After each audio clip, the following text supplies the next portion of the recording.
Well, here we are, guys. We're finally doing it, my updated miniDSP guide. Now, I do want to get a couple of things out of the way. Thank you to all of those who have stuck with me through the years. I've promised this guide a while ago, and it's here. It's finally here. I do also want to thank SVS for providing subwoofers to me that you see in this video. I am not sponsored in any way by SVS, but they've been really awesome in working with them. I'm using the PB4000s up front and the PB3000s in the rear in this video. I do also want to thank Appearing Audio for providing their Theatrics speakers to me, as well as their Energy 7 amp. The other thing I do want to mention is if you do have subwoofers with parametric EQ, I will have a specific section in here for that before we even dive into doing anything with a miniDSP. That can kind of give you a little bit better response, or kind of get you more towards a flat goal in making sure that one subwoofer is not super like high in a certain frequency. We're going to kind of cut those out using the SVS app in this video, but if you have other subwoofers that have some type of app or PEQ control, you can use that as well. To follow along with this guide, you will need a computer to interface with the miniDSP, the software, and REW EQ wizard.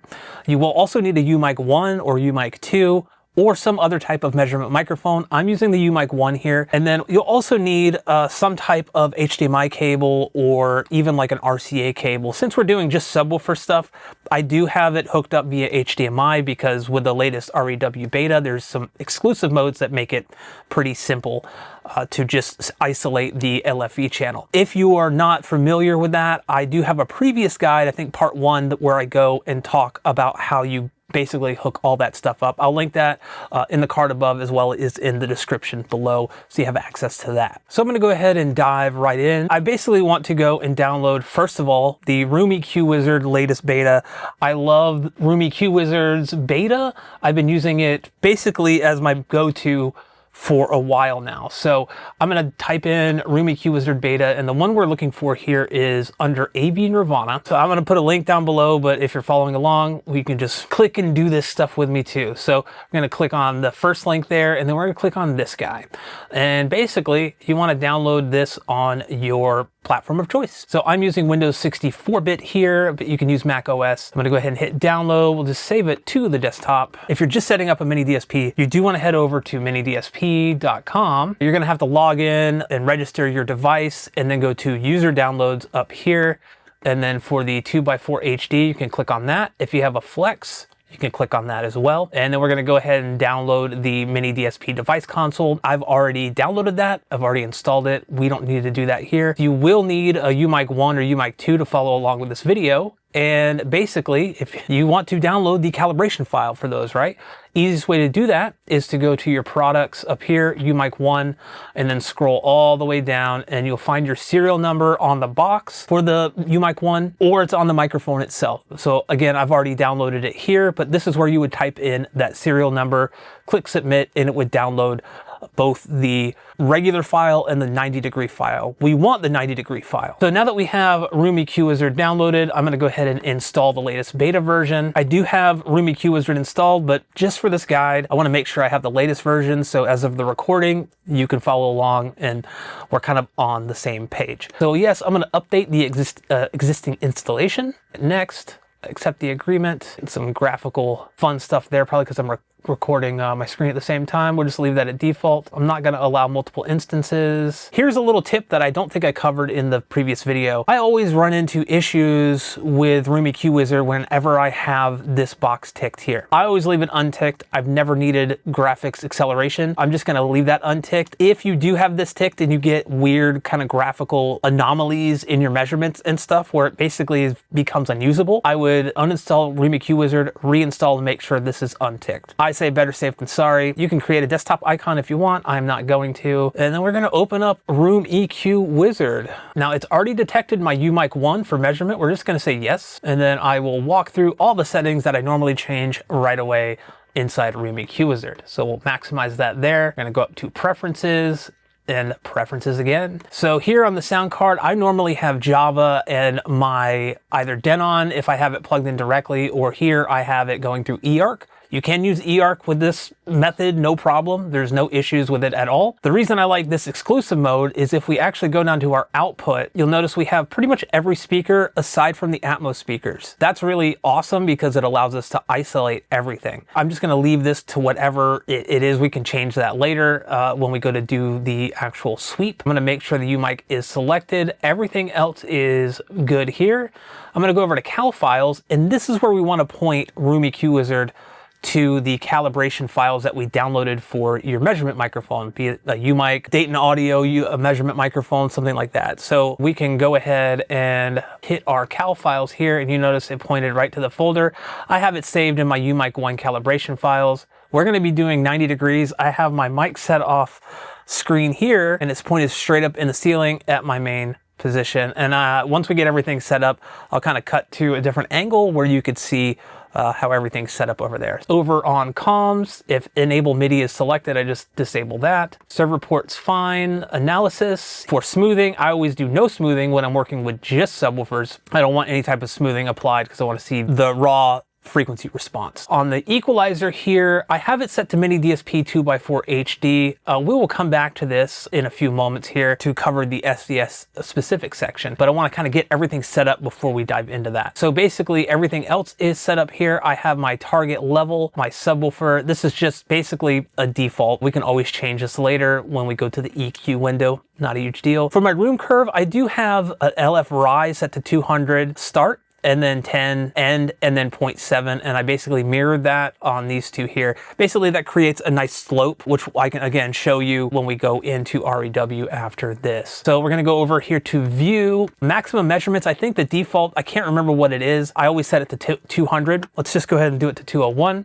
and you'll see what it says. It's going to ask you to restart REW to apply the change. So we'll go ahead and do that, exit out, bring it back, and there you go. So we're going to go ahead and select that again. You will find that I deleted that earlier. So if you do see that exclusive window pop up again, then you can go ahead and select your calibration file. And if we can double check here in the options, you'll see that we have it both here. We actually don't need this one, but we do need this one. Basically anything highlighted in this purple is what we are currently using. One other thing we need to do is make sure our receiver is ready for us taking measurements of just the subwoofer. I will be isolating the subwoofer from the left and right speakers. Now, my old receiver had a GUI where I could log in on a website and access it from there. For whatever reason, the Denon X6300H does not have that, so I'm just going to be doing it the old-fashioned way, which is using the remote. And I'm going to go in here and I'm going to go into my speakers. We'll go to manual setup. And then for our config, we basically want to set everything to large. So everything's set to large. I'm going to back out here. We can look at the subwoofer level and just make sure it's zeroed out. And it is there at the bottom, I see. Then we'll go back to our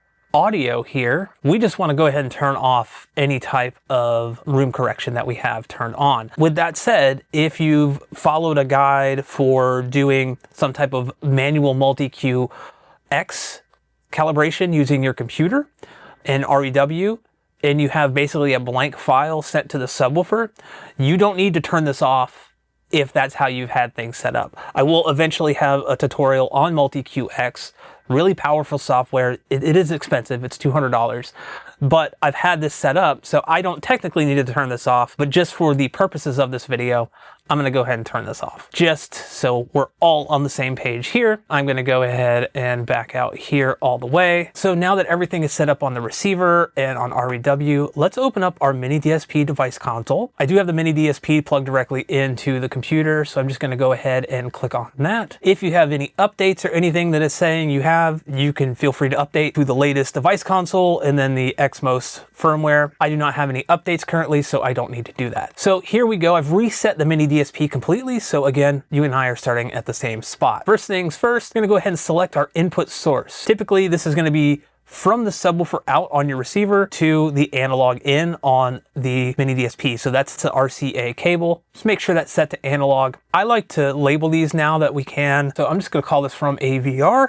And then if we're going to the input one on the miniDSP, and then we're routing all of our subs through here, I'm gonna go ahead and click on this, and you'll notice it changes immediately to from AVR. So this is basically gonna make sure all of our subs are getting the same signal. Now, I already know which sub is which here, so I'm gonna go ahead and label those. If you've hooked these up and you know that the output 1 is your front left, we can go ahead and label it front left. I know my output 2 is front right, and then output 3 is back left, and output 4 is back right. All right, so those are labeled. And now what we want to do is we want to level match these subwoofers. To level match, I typically like to use the front left, basically level match everything to that one subwoofer. So you'll notice I muted all the other subwoofers other than the front left. It's also important to note that if you have subwoofers that have an auto standby mode, I typically disable that while I'm calibrating and then turn it back on after I'm all done. I've muted everything but the front left. I'm gonna go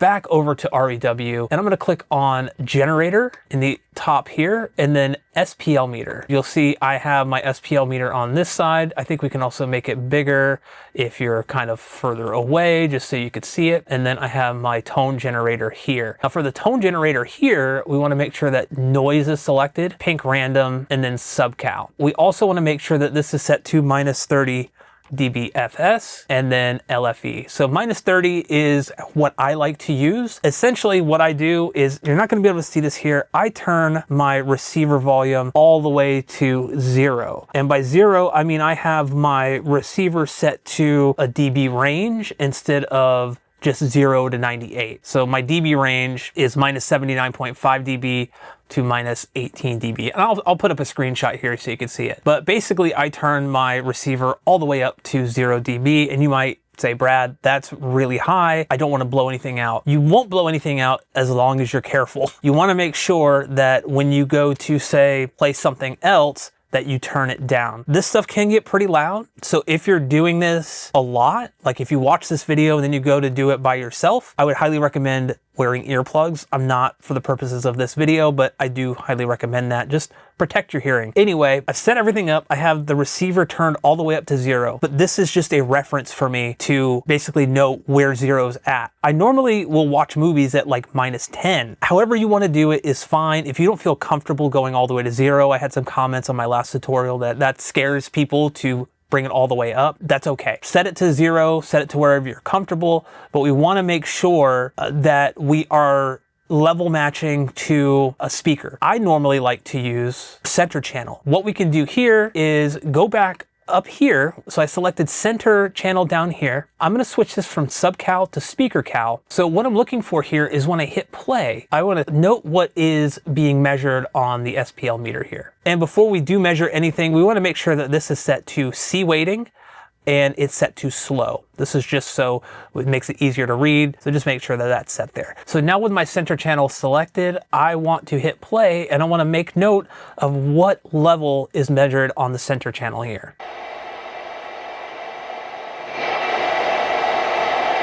Okay, so we had like 75, 76. So what I want to do here is I want to make sure my subs are playing around that same level. However, because of the way this works here, it's actually going to be 10 dB higher than what is actually being played. So instead of 75, 76, we want to see 85, 86. It's not really a boost, it's just the way that it's being read. But for here, we do need to factor that in. So it is going to read about 85 to 86. So I'm going to select my LFE right here. I'm going to make sure that subcal is selected here. If we go back to our miniDSP, I'm going to make sure that my front left is unmuted, but everything else is muted.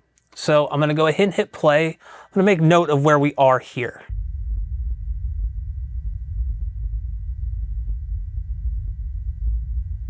All right, so it's about 84. So what I'm going to do here is I'm going to go into my SVS app and I see it's at -18 dB. Bring it up to 17 and see what we get here.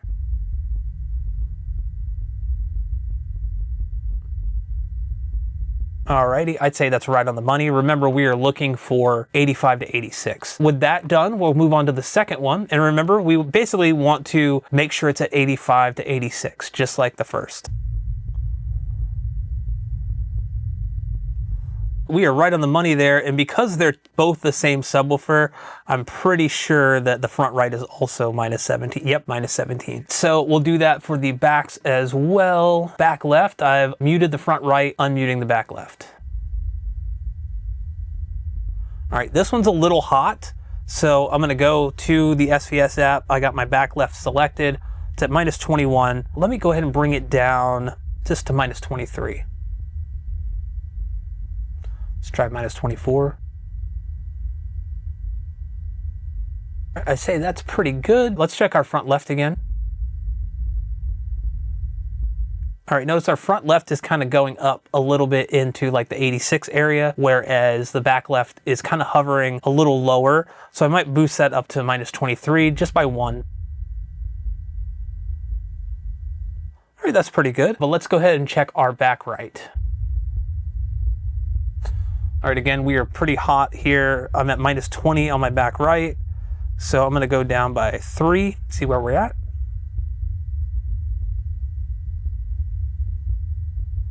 Maybe go up to 22. It's getting a little too high up in the 86, so I'm gonna go back to down to minus 23 and kind of settle there. All right, so we've now basically level matched all of our subwoofers. Hey, look at that, a different shirt, magic of editing. So this optional section here is for those with SVS subwoofers or any other subwoofer that has some type of parametric EQ functionality. If that does not apply to you, or if you're not sure, you can skip this section entirely and go to the next chapter. Now, for those of you that do have an SVS sub or a sub with parametric EQ, what we're gonna do here is actually use REW EQ Wizard to EQ the subs beforehand, before we even like go into time alignment or anything like that. I just want to take down the massive peaks that we might see. There are a couple ways you can go about this.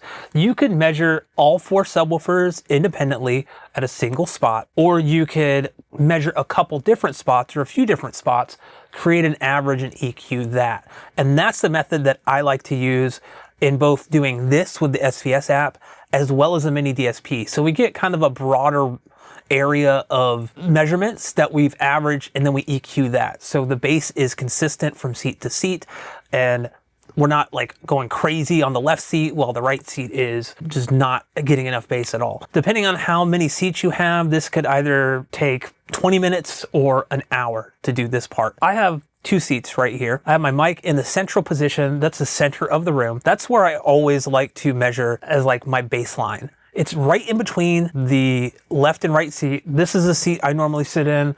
My wife sits in the other seat. So I take that measurement there, I take measurements here, and then I take measurements over there, and then I average those. So what we need to actually do before we start this measurement process is to actually tell REW EQ Wizard what my parameters for my parametric EQ are. So to do that, we go up to our preferences, we go over to our equalizer tab here, and then we're gonna select generic for the equalizer. We're gonna select under model configurable PEQ. And you'll notice this little gear icon to the right of it. We're going to click on that, and you see that I already have stuff in here, but I want to verify that this is what it is. So we know we have 3 bands. So we have a total of 3 filters that we can use. I'm going to leave it at 48 kilohertz. And then we need to tell REW what the frequency range is of the SVS app parametric EQ. So what's the lowest we can go? 20 hertz, which is right here. So we type in 20, just like that. It's already there, but I'm going to type it in anyway. Then we can go up to 200. Not that we're going to use it to 200, but we're just giving it the exact numbers that are in the app. And then what is the step? Do we go up 0.1? Do we go up 1? And if you look here, we have basically 1 hertz increments. That's good there. So we'll select that. And then our gain range is -12 to +6. And we look at the step increments, 0.1. Awesome. So that's already in there. The Q/BW format, I leave this at RBJQ half gain, and then the Q factor range. So basically how low can we go, which is 0.2. We have it right there. How high can we go? 10. And what are the steps? 0.1. Okay, perfect. I click apply changes. I close this, and very important, I restart REW, because if I don't, things get a little wonky. So I'm going to close out of that. I'm also going to make sure that I turn off the parametric EQ here, because I don't want anything on right now. I want to measure all the positions without it, because then we'll use the average to EQ. So I'm going to open up REW EQ Wizard here, and then I'm going to verify that our EQ took. So if I come up here, I'm going to click the EQ button up top here, and then I'm going to hit the little drop down. Notice it's generic, configurable PEQ, click the little gear icon, bam, all of our changes are there. Now, what I also want to do while I'm here is I'm going to go and twirl this down the target settings. I'm going to select none for the target type. If this is ticked to add room curve, make sure that's unticked. And I'm just going to generate measurement from target shape. And what that's going to do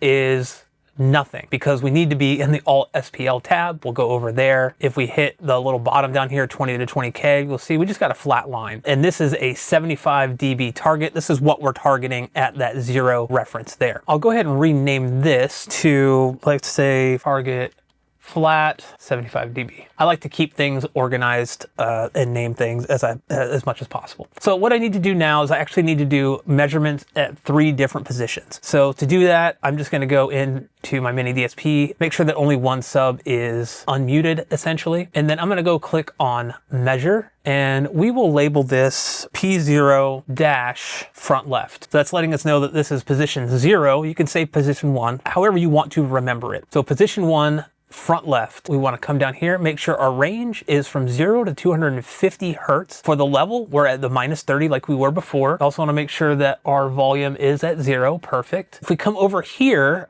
for our settings, by default, I think it's at something like 256, which is fine. If you want to make sure it's as accurate as possible, you could do 512. But for this tutorial, I'm going to do 256 just because it takes less time. Our timing, we want to use an acoustic timing reference. This is really important because we need to align these measurements after we take them, which I'll get to in a moment. But basically, you want to make sure we're using an acoustic timing reference. These other offsets are fine. Playback from REW, sample rate is good. We're taking a single measurement. Our output is set to LFE. These options here, we want to make sure that we can set the end frequency to 250 hertz. This is really handy if you're also doing measurements for your speakers at the same time. This will automatically, when it detects that you're measuring the LFE, it will automatically drop it down to 250 hertz so you don't get those wonky measurements. By default, I just like to set it here to 250 hertz since we're just working with subs. The LFE minus 10 dB, a very important setting. We want that ticked because that way when we measure it, it's going to automatically reduce it by 10 dB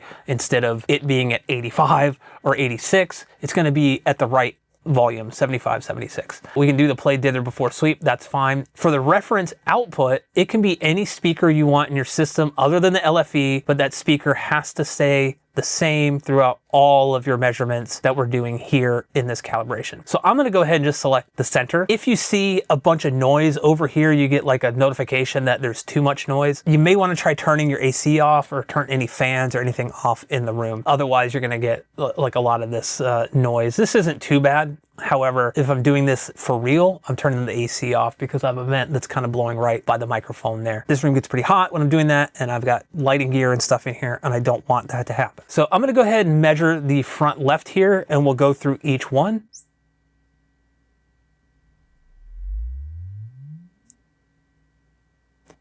Okie dokie, perfect, perfect. So I'm gonna go ahead and go back into the miniDSP. I'm gonna mute the front left, unmute the front right. We'll go back to REW and we'll change this from P0FL to P0FR.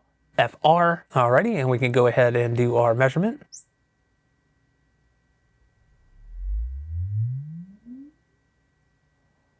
So we're looking good there.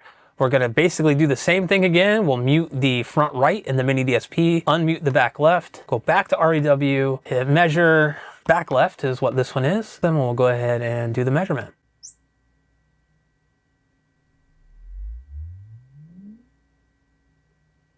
So let's go back to the miniDSP and we'll unmute the back right while muting the back left. Label that back right after we hit measure.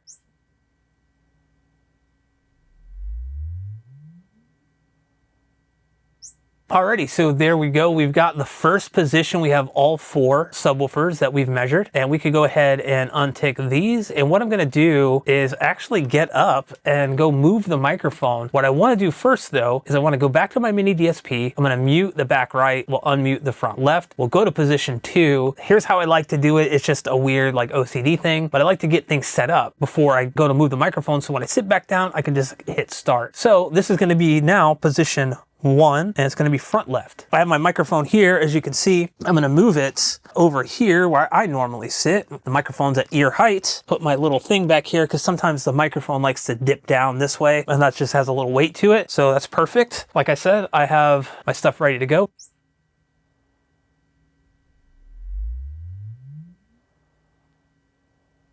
So I kind of want to show you real quick before we move on to the next one, why we do this. So this is my seat where I sit. This is in the central position. Same subwoofer, front left, but now it's moved over probably 6 to 8 inches. This is why we actually measure multiple positions. We're trying to EQ the average. You can see we get more bass here than we do here, and it might be opposite when we go over to the left seat. So I just wanted to point that out real quick. So we're gonna move on. We're gonna go back to miniDSP, mute this guy, do the front right here, go back here, click measure, label this front right, just hit the measurement button.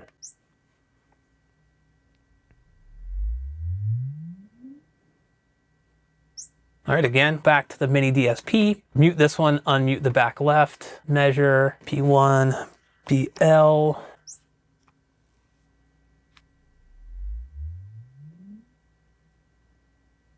And then we're gonna go back here to the miniDSP, mute the back left, unmute back right. We'll label this one back right.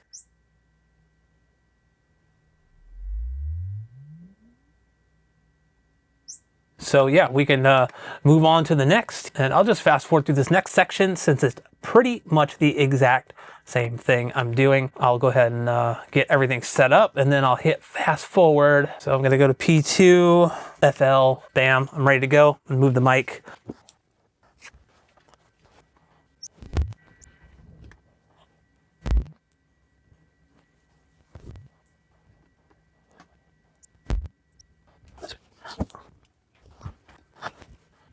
All right, so we have all of these measurements ready to go here. We need to create an average of them, but what we need to do first is actually align them together. And the reason we want to do that, let's take the front left, for example. So we're going to take all of these measurements. So we have the front left, position 1, and then front left, position 2. So we have these 3 measurements. So if we click up here, right click, go to vector average, we get an average of our measurements. What we haven't taken into account is the time difference between the microphone positions. And that's really important. So if we actually take a look at these here by looking at the impulse graphs, we can go up to our overlays, make this full screen. I'll go over to impulse, and we'll go clear all of these. We'll go to the front left 1, front left position 2, and front left position 3. So see, they're not all lined up correctly. Basically what that's doing is it's canceling out certain frequencies. It's not going to give us an accurate average to EQ. So in order to fix that, what we can do is, and I'll try to show this in real time. So if I make this half and half, so we have this here. So I have all of my front left selected. I want to make sure that this one is the main one. We want to make sure that's selected as the main. You'll see that little blue tick. I just double clicked it. And then keep your eye on this over here. So what I'm going to do is I'm going to right click out here and go to cross correlation align. And it's going to align these perfectly. If we go to vector average these now, you'll notice between the two, see we had this little big dip here. Now we don't. We also retain some of the response here, whereas we didn't before. So this is just ensuring that all of your measurements are time aligned with each other, and that way when you go to vector average, everything's good. I'm gonna call this FL lowercase o, just like how I like to do it. We can remove the old vector average, and we'll do the same thing for the front right. So we'll actually do all of these back to back here. We're gonna click overlays, just so we can see it in real time. So front right, P0 FR, P1 FR, and P2 FR. So we'll zoom in here a little bit, make sure that that FR is selected here, right click, cross correlation align. We can now vector average this, name it FRO, and then we'll do the same thing for the back left, P0 back left, P1 back left, P2 back left. Now make sure that this is selected, and we'll go to cross correlation align, we'll vector average that, call this BLO, blue, and finally do the same thing for back right. Make sure that's selected, back right, cross correlation align, good deal, vector average. There we go. So we have them all vector average now. What I'm going to go ahead and do is save this file, save all, okay, and then I'm going to just make a new folder on the desktop. We'll just label this tutorial. You can label it whatever, or name it whatever you want. I can't apparently spell at all right now. We'll just save this as SVS EQ, bam. So what I want to do here is we're going to EQ these one by one based off of this target curve. We want to make them as flat as possible, because once we time align them and they're all playing at the same time, that's when we're gonna add our EQ curve in the miniDSP. I'm gonna go ahead and right click on this guy and go to EQ. I'm gonna make sure this is full screen so you guys can see it, and we'll the little box there to get rid of the waterfall graph. If you see something like this, just go ahead and click on the 10 to 200 down here. So I'm gonna go ahead and change the target type from none to subwoofer. I find that it helps a little bit in terms of dialing things in just slightly. So what I wanna do is I wanna change my low frequency cutoff. I like having these at like 48 dB. I can always change it to try to match it. Like say down here, if I really wanted to, I could change it to, you know, maybe like 24, that's closer. You don't really have to do that. This is more about EQing what we can in here, but notice that everything is kind of above that 75 dB line, which is good. Once you kind of get things lined up, I like to hit calculate target level from response. So see, we're at 75.4. When we come down here, we can say, we know we can't do anything below 20. So we're gonna, match range is gonna set to 20. The top end part, I'm just gonna leave it 150. I like to leave, you know, this stuff at default. We can't go any larger than 6 dB anyway. I make sure none of this stuff is checked down here. We hit match response to target. You may get a little notification saying that 78% of the response is in the match range is above the target. That's okay. So then basically what it's gonna do is it is going to EQ this for you. Pretty nifty, huh? Now you notice I hit calculate target level from response. What I can actually do is maybe bring this down to 75. What I've found is like the difference of 0.4, 0.5 can make a huge difference. So if I just hit match response to target, we may actually get a little bit flatter response there. No. So if you're not getting the response that you want necessarily, you can try ticking allow narrow filters below 200 Hertz. So if we actually click on the allow narrow filters below 200 Hertz and hit match response to target, haven't really changed anything, but now look at this. So we've gotten like 3.6, 6.6, 6.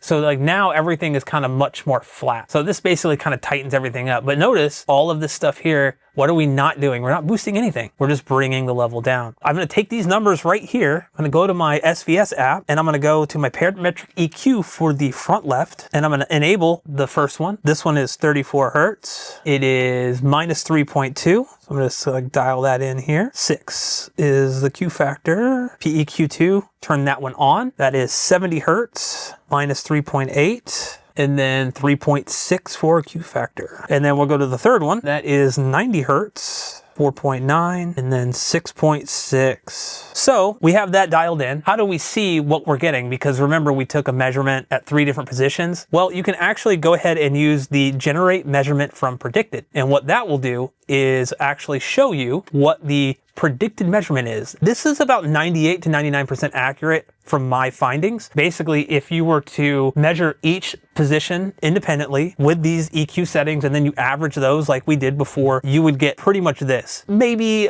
a small degree of variability, but it's pretty much spot on. You may notice something too. See that the level is 75.4. It's technically 0.4 decibels over 75, which all the levels should be. So if we go into our miniDSP, we can actually tell it that we want to take 0.4 away from it. If we go back over here, we can exit out of this, see our measurement. If we right click here, we could take 0.4 down and see how it basically hugs that line for the most part. It's not going to be 100% perfect. That's okay. We don't need it to be. What I'm going to do is I'm going to do the same thing for the front right. I'm going to right click front right. We can make sure we see it first. Go to EQ. We can go up here. Subwoofer, the same as before. We can lower this down to 24. That's fine. And then we can go maybe here. It's a little lower. Okay, and we'll calculate target level from response. Look at that, 76.5. Watch this. We'll match response to target. Bam. Turn that off. And here is our predicted. So if we go to EQ filters up here, now you see we do have a +5 there, which we can either leave it or we can change it. And if we actually go back down to like, let's say 75, we might want to try matching that response. EQ filters. So see, now it's not boosting anything. Even though it was boosting a little bit, I think it's okay. Let's go ahead and do this again. EQ filters. Yeah, same thing. I don't think we need to worry about this too much. We're going to be crossing these over anyway. So I think we're good. And we're also going to bring down the level too. So what we can do is we can go to our front right. Same thing as before. Got my EQ settings up here. We'll turn that on. Go to 85, 7.3, minus 7.3. and then 6.6. Then 2, we'll do 103, that is plus 5, and then 3.5. And then we'll go to the last one here, which is 134 minus 5.5, 8.2. So much more narrow. Bam. All right, so there we go. We'll do the same thing we did last time, which is generate measurement from predicted. And then we have, look, 76.5. So we need to come down 1.5 dB. So if we look at this guy here, what we can do is we can go and take 1.5. If we look at that, it's pretty much like for like, other than, you know, a little bump there, which is fine. And then we could go into our miniDSP and just go minus 1.5.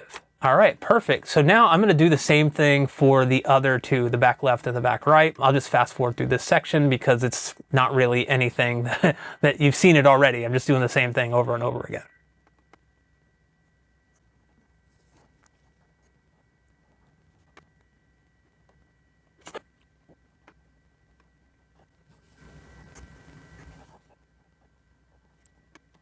Alrighty, so we did everything there. Wow, you can see the difference between that one there. So we have them all pretty much level matched. I went through everything in the miniDSP as well, just made some slight adjustments to the gain settings. That's pretty much it for the SVS section. So I'm gonna go ahead and save everything. So we have all of these, save filters as, save all, yes, yes, yes, yes. I'll go ahead and close REW, and then we'll open it back up so we have a blank slate, so we kind of start from the beginning here. So now to dive into the miniDSP part of this whole thing, which is why you're all here, we want to make sure our equalizer is set up properly first. So we're going to go to our preferences, and then we're going to go to equalizer here. See where it says manufacturer. We're just going to find miniDSP here, and it's right here. And then we're going to select an equalizer. So 2x4HD is what I'm using, but if you have a flex or something like that, you can use that there. We'll leave everything else at default here. Now, what I will recommend is we exit out here, close out of this, and then reopen it again. The reason for that is sometimes it doesn't take the change to the EQ. Now, when we go click our little EQ button up here, you can see miniDSP is selected. Okay, so while we're actually in here in the EQ thing, let's go ahead and set some things up in here for when we take our measurements. I'm gonna go ahead and click on target settings. Remember I had you set up the curve in the preferences earlier? Well, that kind of pays off here. So I like to generate two different curves as kind of a reference point so we could see in REW. A flat curve is where we don't tick this box, basically. You see the flat curve here. I'm gonna go ahead and generate measurement from target shape. Click on that, and then I'm gonna click on add room curve, and you notice there's a slight tilt. We can actually see it more if we kind of zoom in here, and if we kind of back out everything here, we have a whole tilt going on from basically 10 hertz all the way to 20,000 hertz. So I'm gonna go ahead and click on the add room curve, and I'll generate measurement from target shape there. So when we exit out, if we go over to our Alt SPL tab, we now have these right here for reference. And what I like to do is I just like to label them. This is my 75 dB target flat. Second one is my 75 dB target curve. I personally like to use the curve, but I like having the flat just to verify things. Let's go ahead and dive into getting these things time aligned and EQ'd. We've already level matched everything, right? And if you follow the SVS stuff, we've kind of taken down some of the high peaks. If you didn't, that's okay. We're still gonna get you great results here. So I'm gonna go ahead and make sure everything here on the miniDSP is muted outside of the front left. I'm gonna start with the front left. We're going to basically measure each sub by itself at this position, each sub by itself at the right position, and each sub by itself at the left position, and then we'll average each of those independent subs together. And what that will give us is this really even sounding bass in each seat. I'm gonna start with the front left. I'm gonna go back to REW. I'm gonna click on measure, and I'm just gonna label this position 0, so P0 dash front left. I'm gonna go down here. Our range is 0 to 250 hertz. Our level is minus 30 dB. Our setting, we're gonna make sure that this is just at 256. I typically do 512 when I'm actually doing a calibration by myself. Sometimes I might even go up to 1M, which is like 22 seconds. Just gets you a little bit more accuracy. Timing, I'm gonna make sure that this is on acoustic timing reference. We wanna use that so we can actually align the subs with each other. Everything else here is good. Going down to playback from REW, that's great. 48 kilohertz, fine. Single measurement, perfect. Output, master volume, LFE, that's what we want. Under our options, I should mention, if you want to start delay, like say you're kind of in the way or something like that, and you need to move out, you can actually add a start delay up to 60 seconds here, so you can kind of move out of the way from the microphone. I don't have that issue, so I'm gonna leave that blank. We'll go to options down here. We wanna make sure a couple things are ticked. I always leave this on, use LFE and frequency. Basically what happens sometimes is when we're working with speakers and stuff, and we're measuring those along with subs, and we're doing separate measurements, if I set this to 20,000, if this was not turned on, it would actually try to measure the sub up to 20,000, and you get some really wonky results. So I just leave this ticked, so in case I ever forget, it automatically will make it so that I'm measuring only up to 250 hertz. The LFE minus 10 dB is something we want to turn on as well. Basically, it's going to reduce the amount of the subwoofer channel or LFE channel by 10 dB. You saw when we level matched, it was basically saying, well, we were at 85, 86. Well, this is taking that into account. So instead of trying to figure out, okay, this is going to be 10 dB higher, now everything here is going to be in that 75, 76 ballpark, which is where we want it to be. And then I just leave this other thing ticked here. And then for our reference output, this is our timing reference. I always set it to center. You can set it to left or whatever you want. The only thing is you want to make sure that this does not change throughout the entirety of your calibration. So whatever speaker you select here now, keep it that way. It could be any speaker, doesn't matter. We can hit check levels to make sure that we have a signal out of the front left, which we totally do. Don't pay any attention to the number there. I'm talking and it's throwing everything off. What I'm gonna do is I'm gonna go ahead and measure basically all 4 subwoofers at this spot. So this is the front left.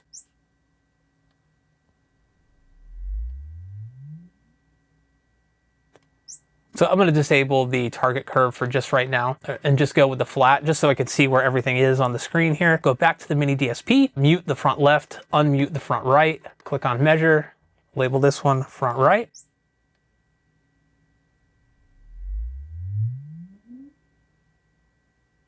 Good, good, good.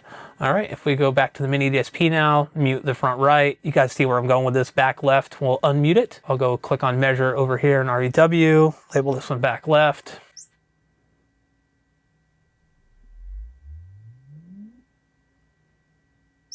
Okie dokie. Again, number 4, the same thing. We'll unmute back right, mute back left. Label that one back right after we click measure.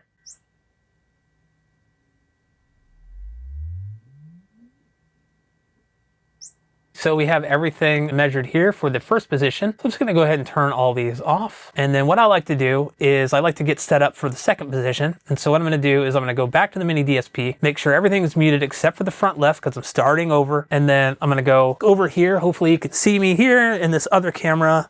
And essentially I'm moving the microphone to the second position here. And we'll get that right where I normally sit at ear height. And I'll put my little bag on there that basically keeps it from tipping over sometimes. It's got a little weight to it. And then now I'm basically ready to measure this guy here. Going to measure, we'll label this P1, which is our second position, front left. And then that's pretty much the same thing. We're gonna do the same thing.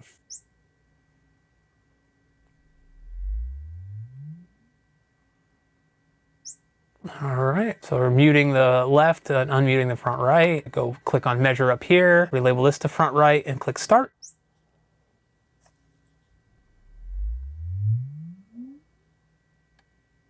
See the difference between the response of the front left sub in this position, which is the highlighted measurement here, and the front left sub in the first position. See the difference? The differences between the two need to be taken into account, and that's why I'm doing 3 different positions. So basically, I'll average all those together, and then I'll use those averages to then make sure they're all time aligned. So I'm taking each position and each individual sub into account when I'm doing that. I'm gonna go back to miniDSP here, mute that. We're gonna unmute the back left sub. We'll hit measure here, label this back left. We're gonna hit start.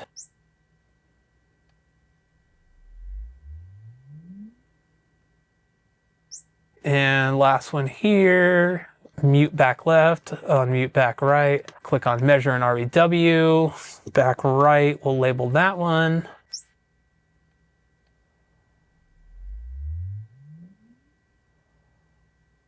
All right, so now we have 2 positions measured, and I'm gonna go ahead and do the third position. I'll just fast forward through it real quick, so that way I'm doing the same thing as I did the first 2 positions. So yeah, we'll do that, and then I'll come back and we'll work on this stuff.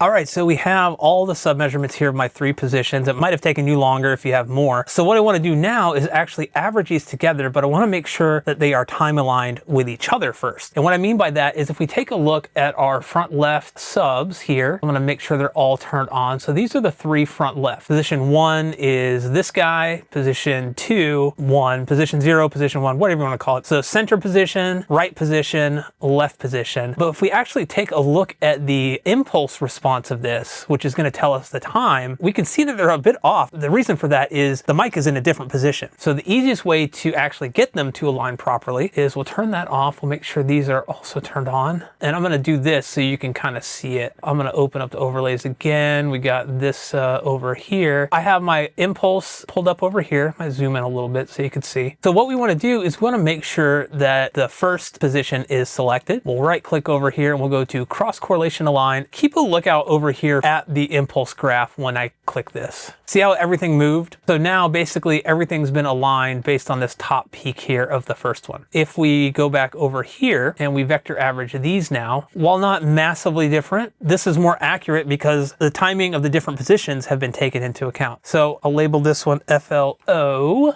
And then we'll just do that for each one. And what I'll do is I'll just kind of bring this over here again. We'll go with the front right. Make sure that top one's selected. Cross correlation align.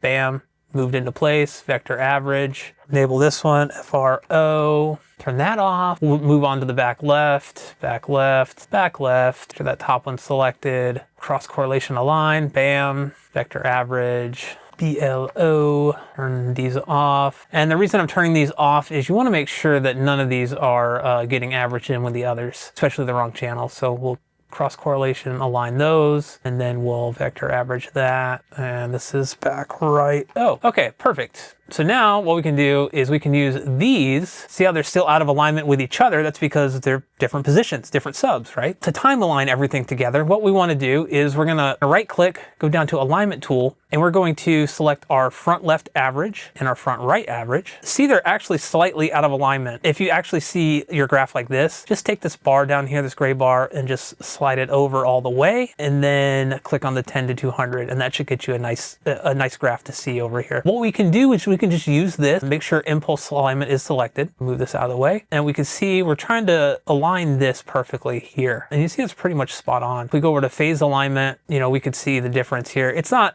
massive, but every little bit counts. This just means that we now need to delay our front right subwoofer by 0.4 milliseconds. So if we go in here, so I added 0.4 milliseconds here to the delay. Go back to REW, we're in here, so we just want to click on aligned sum. So we've now aligned those two together, the front left and the front right. So now we'll take the alignment tool again. We're still in there. Select our aligned sum. Now we want to add the back left. Alrighty. So again, if you need to see more of this, maybe you zoom in and you're like, okay, I think that's good. Now we hit the 10 to 200. What do we get here? Here's a few little tricky things that I've run into over the years doing this. This dotted line up here is kind of where we want to be. This would be like in a perfect world if they were perfectly aligned, right? So what I've found is that sometimes, depending on the situation, and you can play around with this, there's nothing wrong with playing around with this. Try inverting the polarity of one or the other and see where you get. So like, you see when I invert the polarity, how it brings this up. What if I went over here? Check that out. That's a pretty decent response. Otherwise, we're losing a lot of output down here. We can use the impulse alignment to make decisions like this instead of just trying to guess. So maybe I zoom in all the way and I go, okay, I want to try to get this as close as possible. That's pretty dang good. So we've inverted it. We've inverted the back left. We need to delay it by 6.2 milliseconds. So we'll go over to our miniDSP.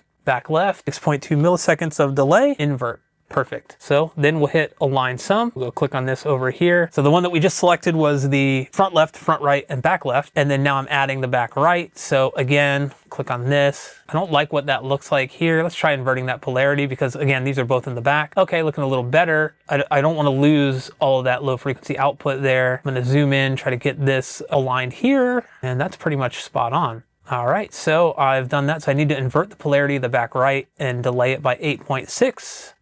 Invert, and then 8.6. Bam, there we go. So now if we hit our aligned sum here, we can get rid of all these other ones by just simply clicking on remove selections.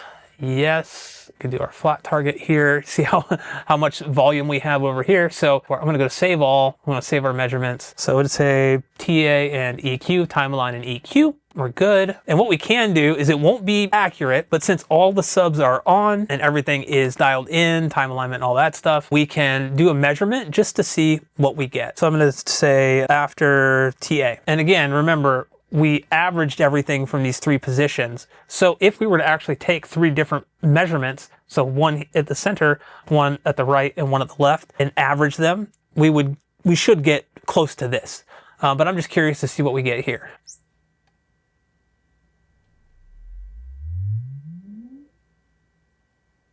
Pretty darn close, right? That's pretty close. You can see our line sum. This is what we're going to EQ, and this is basically what we got after time alignment alone. So you can see we have a lot more headroom, really awesome. So I'm going to right click on the align sum. I'm going to go to EQ, make this big here, and we'll hit 10 to 200. Got our miniDSP selected. Target settings. We're going to go to subwoofer here. If you see it grayed out here, we can actually go down here and just bring it down to as low as it'll go, which is 10. So I want to try to match the kind of shape of this fall off here, which is probably around 24-ish. Yep. And then we'll go up here and we're going to hover right around. That's pretty good. I try to match this as much as possible. And then what we want to do here, you see I have my room curve. So you can either do this or you can do flat. I prefer the room curve. I'm going to click on calculate target level from response because you see how far it is above that. And bam, it brings it right up. So 81.5. So that's quite a lot, but that's okay. That's okay because we can actually bring it down. That just is going to give a lot more headroom. Now, what I do like to do sometimes is when this comes up here, I do like to tweak it just a little bit. So like, okay, that's more in line. And then maybe, so I'm going to try to maximize this EQ, right? I'm going to go up here and maybe bring it down a little bit. Again, we're crossing these over, so it's not a massive deal. And I don't know if I want to kind of spend EQ on EQing things well above the crossover point at like 150. So I might bring this down something like that, like 130. I'll click on calculate target level from response, and now we've gone up a little bit. And maybe we've gone up too much. So this is where like the back and forth happens. You find what you're happy with here. I'm pretty happy with this. So for the settings, here are typically what I choose. So I will go here and I'm like, okay, I want to EQ the maximum down to 10 hertz, but I definitely don't know if I want to go up to 150. So maybe I'll do the 130. So that way, 130, 132, that's fine. Individual max boost of 5, overall max boost of 10. We're not really going to be boosting a ton here, as you can see. And then flatness target 1, just keep this ticked, hit the 10 to 200, and I'm going to match response to target. Our targets, that line, our predicted is this. Pretty good. Pretty good, right? We are losing a little up here. And if you kind of care about that, what we can try to do is bring this down 81, something like that. Hit match response again. You might get a message saying, is this okay? It's above, that's fine. It's gonna end up cutting a lot. And now check this out. Look at our predicted. It's pretty much flat across the board, all the way down to 10 hertz. We're still have output like well below 10 hertz, probably 7, 8, 9. We do drop off a little bit, but that is really good there. So we need to get this into the miniDSP, this EQ file, and we need to bring the level down to match everything else. First thing I'm going to do, before I forget, because I will forget, is I want to click on generate measurement from predicted, and this is going to bring it into this over here. So this is our EQ to line sum, and this is basically before. So this is so we can adjust the level, but we'll get to that here. I'm getting a little ahead of myself. So we'll go back to the EQ and REW. Where are you? There you go. And we're going to basically save our filter coefficients to file. And I'm going to call this, put it in the folder on our desktop here, which we've labeled tutorial. And I'm going to call this 75 dB curve. That way I can remember. All right. So before we go even into the miniDSP here, I can look here and go, okay, I need to bring this down by, if I want it to be 75 dB, you got it, you got to bring it down by 6. So what you can do is just right click here. This is so you can visually see it. This isn't changing anything in the miniDSP yet. And we'll go -6. Okay, that's still a little too much. Well, this is our flat line. I do this all the time. Yep, there we go. So we'll bring it back. So see, even I make mistakes, which I'm trying to keep this as real as possible for you guys. Now we hit -6. I have the flat curve selected instead of the target curve right here. So that's why I was like, what's happening? So that just tells us right here, -6, this is what we're gonna get. Go over to the miniDSP, we're going to bring in our PEQs. So to do that, we're basically going to click on PEQ here. I'm going to click on the menu up here, and then I'm going to link the front left and the front right together, because we're just going to apply the EQ to all of them at the same time. And then I'm going to go ahead and do the same thing for the back left and back right. I'm clicking on the back left. I'm going to click on the link channel here. Yes. And then now they're linked together. So we only have to upload the EQ twice. With this selected, I'm going to go to load biquads file. We're going to go to our desktop where our folder was, tutorial, EQ 75 dB curve. I'm going to hit open, and you see it all populate here. I see the front right is echoing that as well. Back left, we'll just need to upload it here. Same thing. And then now we go back to the main channel, or the main thing. We can just go here. We know we need to reduce this by 6, so I'm just going to go -6, and that's going to put us right on this line. So what I like to do at this point is I like to rename this and save it, because I've done all this work. I want to know what this one is. I don't want to lose any work that I've done in case there's like a power outage while I'm working on this or what have you. I'm going to go ahead and rename this. I'm going to label it 75 dB curve. You can label it whatever you want. I'm going to click OK. And I'm going to export this to the same folder, and I'm just going to say 75 dB curve miniDSP profile. You can label it whatever you want. That's completed. If you want more bass, if you don't find that the 75 dB curve is enough, I like to go up in 3 dB increments. I'll go over to number 2, and this is really simple to set up really quickly. I'm going to import what we just did. So I exported the 75 dB curve. I'm going to open that same one by clicking on import. And then I'm going to go ahead and instead of -6, I'm going to do -3. So what's that going to give us? We can actually see it here. We can either duplicate it, or we can just, so -3 is going to be slightly boosted. And then if we go 0, it's going to be even more boosted. So you can go in here quickly, say, I like this one. Okay, -3. I'm going to rename this 78 dB curve. We can export that. I can just click on this. It'll rename it for me. And I can just go in here and change the first part, 78 dB curve. That's saved. Guess what? I want a little bit more. Maybe I listen to a lot of music, or I want to like really feel the oomph.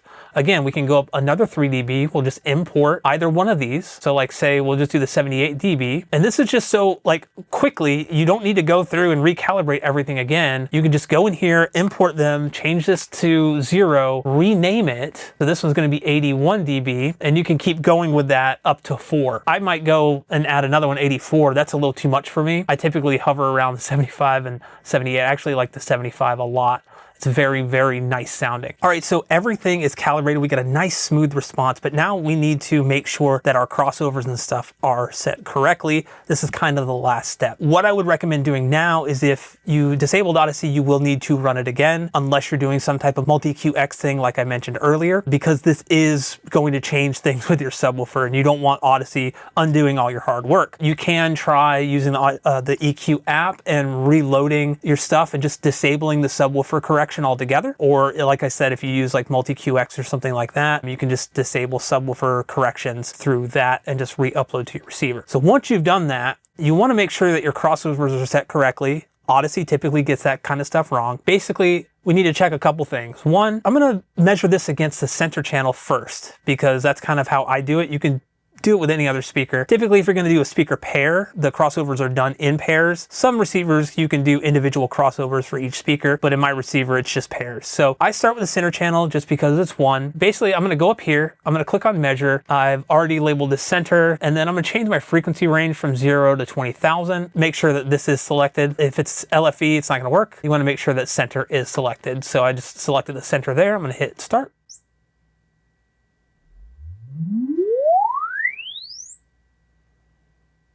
All right, and since I don't have any smoothing turned on, I'm just going to go up here and click on psychoacoustic.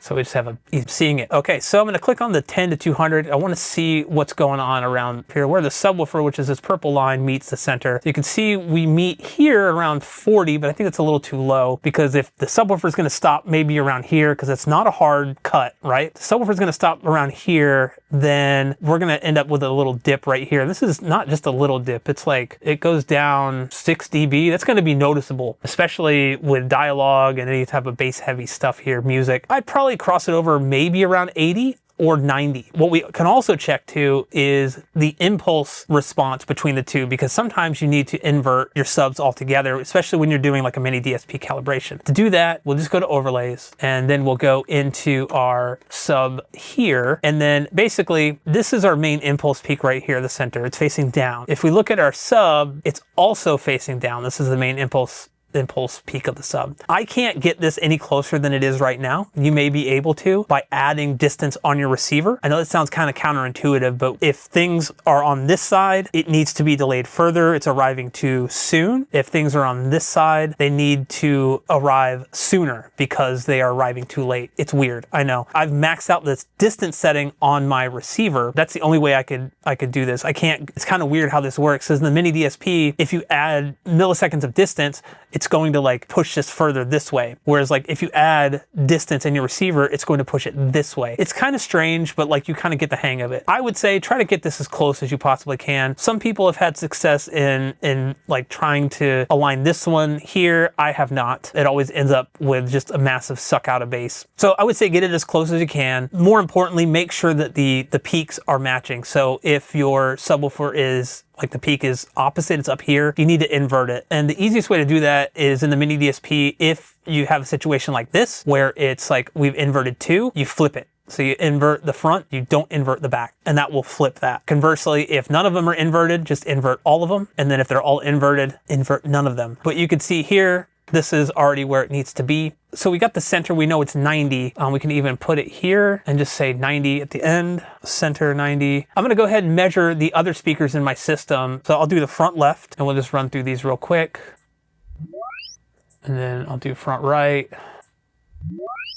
Make sure those two are the only ones selected and we'll do a vector average of those. We can turn those off. We also want to turn on smoothing, psychoacoustic. So then we could see here's our subwoofer. Again, we probably want to do right around 80 or 90. So I'd say 90. So we'll label this front 90 and then we'll go ahead and measure our side surround. So our surround left, do surround right. I'm in front of this one, so it's not going to be accurate. But if you are, get out of the way of it when you do it. That's why I pressed my ear, because I didn't want to go deaf in my right ear. So I'm going to vector average these, turn those off, make sure that's selected, and then I'll do our smoothing, psychoacoustic, turn our sub back on, around 76. So we'll say 80 for these. Yep, 80 sounds good. So we'll do side surrounds, 80. Okay, and then do the backs here. Back right.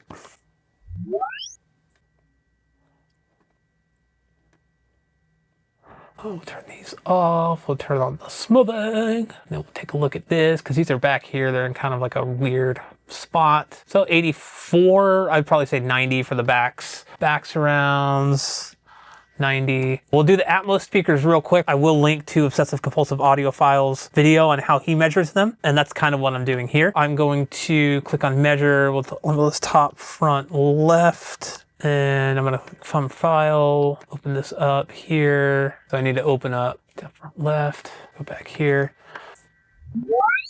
And then we'll do top front right. We'll open that up, go back over here. All right, and then we'll take these two, vector average. Man, you can see really need to add back boxes to these. Psychoacoustic, and then we'll take, like these are about 120. We'll just say 100 on these. Let's say TF 100, and then we'll continue the last two here, guys. Top rear left, right, we'll do top rear right. Turn these off, vector average those, smooth it, turn that. All right, and that's looking like, ooh, 90 on these. Top, rear, 90. So, okay, so then now if I go back over here, normally I have this in front of me, but I'm gonna go here. I'm gonna go to manual setup, speaker config. We're gonna change these all back to small just by changing the top one here. And then we'll go to crossovers. So that was 90, okay. So our fronts are what, 90, center 90, front 90, side surrounds 80, back surrounds 90. Go. Good, and then we just need the top fronts, which I believe were 100, yep. And the top rears were 90. That's good.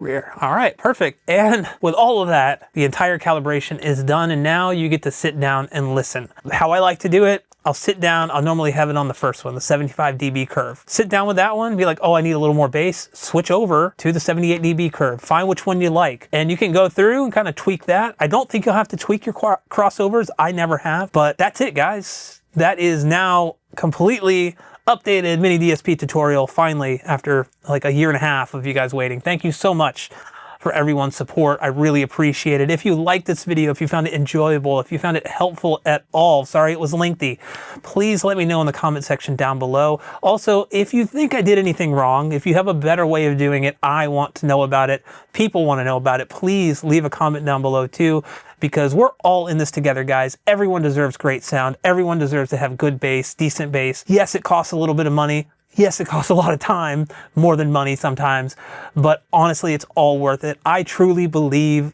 at the core of my being that everyone deserves to have a nice home theater if they want it, and they don't need to spend a shit ton of money. So again, if you like this video, please let me know down below. Also, if you haven't subscribed to the channel, what the hell are you doing here? Please subscribe to the channel. It helps me out tremendously. And until next time, guys, I'll catch you later.